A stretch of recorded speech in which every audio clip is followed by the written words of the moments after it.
తిమ్మపూర్లో కూడా చాలా ఎక్కువ ఉంది, మోడతాల్లో కూడా ఉంది. ఆ చైన్ సిస్టమ్ కట్ చేస్తున్నాము.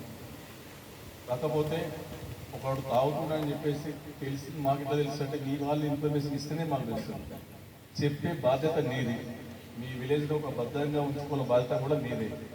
ఇప్పుడు స్కూల్లో ఉంది, స్కూల్లో ఇప్పుడు మీరు బాయ్స్ అని కలిసి ఉన్నారు, వాళ్ళు చుట్టుపక్కల ఫ్రెండ్స్ వస్తుంటారు. చుట్టుపక్కల ఎవరైనా సిగరెట్ తాగుతుండా ఇంకేమో తాగుతుండా చూస్తే మీకు ఫస్ట్ తెలుస్తుంది, మీ తర్వాత టీచర్స్ తెలుస్తుంది.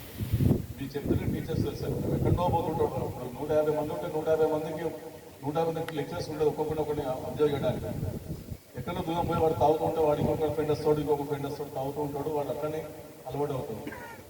ఒక్కసారి నువ్వు గంజా తాగితే వావి వర్షాలు మర్చిపోయి అక్క, చెల్లి, అమ్మ, బావ ఎవరిని చూడడు, నువ్వు ఏం చేయవచ్చు కూడా చేసుకుంటావు.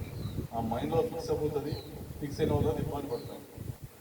దానికి అడెక్ట్ అయితే వాడికి ఆకలి ఉండదు, నిద్ర చదివి ఉండదు. వాడికి ఫస్ట్ ఆఫ్ ఆల్ వాడు తాగేటప్పుడే స్మెల్ వస్తుంది, ఆ పొగకి స్మెల్ వస్తుంది. అది అయిపోయిన తర్వాత వాడి మౌత్లో వచ్చి స్మెల్ రాదు. అది కళ్ళు తాగినా కానీ, ఇంకేదో అయినా కానీ, సిగరెట్ తాగినా కానీ నీకు అది మౌత్ వాష్ చేసుకున్న తర్వాత కూడా స్మెల్ వస్తుంది, కానీ ఇది స్మెల్ రాదు.